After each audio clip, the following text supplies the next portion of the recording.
আলাইকুম। আপনারা দেখতে পাচ্ছেন সাতগাঁও গাউসিয়া রহমানিয়া দরবার লাহারপুর সাতগাঁও সানমারি সিমুঙ্গ। আজকে ভিডিওর মূল উদ্দেশ্য হয়েছে, ইতিমধ্যে আপনারা দেখতে পাচ্ছেন আমি ক্যামেরায় দেখাতে সক্ষম হয়েছি আমাদের হাতে 20 গাড়ি বালু এসে পৌঁছে গেছে এবং 20,000 ইটও এসে গেছে 1 নম্বর কংক্রিট করার জন্য। আপনাদেরকে যে জায়গাটা দেখাইতেছি এই জায়গার মধ্যে 4 তলা ভবন, একটা মাদ্রাসা এবং এতিমখানা হবে। যে মাদ্রাসা এতিমখানাতে আমরা আশা করতেছি অনেক ছাত্ররা পড়ালেখা করবে, কোরআনে হাফেজ হবে, কোরআনের ফাঁকি হবে। আগামী রবিবার 2 তারিখ ইনশাল্লাহ দুপুর 12টার দিকে উদ্বোধনের কাম শুরু হবে।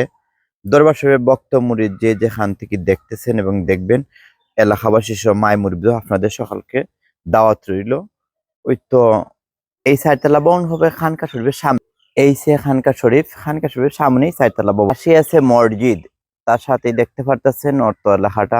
রাখার জন্য আমরা একটা ঘর বানিয়েছি, যে ঘরের ভিতরে মিনিমাম 2 গাড়ি সিমেন্ট রাখা যাবে। কন্ট্রাক্টর আমাদেরকে জানিয়েছে যে ভবনটা কাজ শুরু করবে, সে ভবনটা নাকি 1 তলা 3 মাসের ভিতরে সে কমপ্লিট করে ফেলবে। ইনশাআল্লাহ ভবনের কাজ শুরু হয়ে গেলে আশা করতেছি, এখনো বর্তমানে মাদ্রাসা আছে, অনেক ছাত্ররা লেখাপড়া করে খানকা শরীফের ভিতরে করে। তখনকার সময়ে অনেক ছাত্ররা আশা করতেছি যে লেখাপড়া করবে, কোরআনে হাফেজ হবে, কোরআনের ফাঁকি হবে, ইসলামী শিক্ষায় শিক্ষিত হবে। এই সে খানকা শরীফের ভিতর ছাত্রছাত্রী বর্তমানে এখানেই ছাত্ররা লেখাপড়া করে।